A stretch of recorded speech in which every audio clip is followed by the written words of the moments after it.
Now I will demonstrate how to connect the RS-485 signal cable.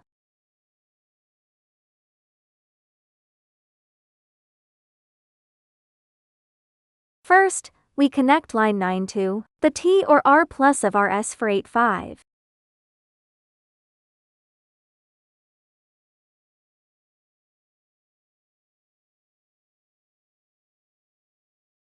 Line 3 connects to RS-485T or R.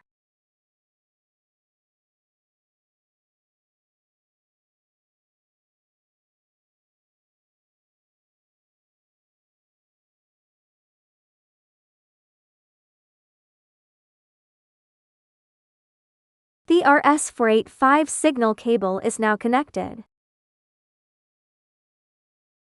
Now let's connect the power cord. Connect wire 2 to the positive terminal of a 24 volts DC power supply, and connect wire 7 to the negative terminal of a 24 volts DC power supply.